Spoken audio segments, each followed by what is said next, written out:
অনেক সময় এমন হয়, হঠাৎ বিপদের সম্মুখীন হই আমরা, রেডি হয়ে বের হয়েছে অফিসে, হঠাৎ অ্যাক্সিডেন্টে পড়ে যাই, হঠাৎ পেটের ব্যথায় অজ্ঞান, এরকম হয় না? আপনাদের হয় না? বিষ্ণু ইসলাম বলেন, আকস্মিক দুর্ঘটনার বিপদ থেকে যদি কেউ বাঁচতে চায়, সকাল সন্ধ্যা যেন প্রত্যেকে এই দোয়াটা পড়ে। সকালে যদি 3 বার পড়ে, সন্ধ্যা পর্যন্ত হঠাৎ হঠাৎ বিপদ থেকে সে রক্ষা পাবে। To be protected from sudden calamity, sudden disaster, হঠাৎ বিপদ, ভয়ঙ্কর কোন আকস্মিক বিপদ থেকে আল্লাহ বাঁচায় দিবে। সকালে পড়লে সন্ধ্যা পর্যন্ত, সন্ধ্যাবেলায় যদি 3 বার পরে সকাল পর্যন্ত প্রোটেক্টেড। সুবহানাল্লাহ পড়ে। দোয়াটা কি?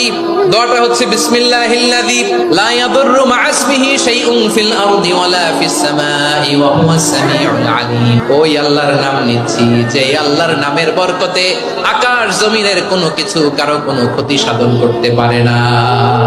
তিনি সর্বশ্রোতা, সর্বজ্ঞ। সুবহানাল্লাহ পড়ে। পড়বেন এই দোয়াটা, বিসমিল্লাহিল্লাযী লা ইয়াদুররু মা'a ইসমিহি শাইউন ফিল আরদি ওয়ালা ফিস সামাই ওয়া হুয়াস সামিউল আলীম।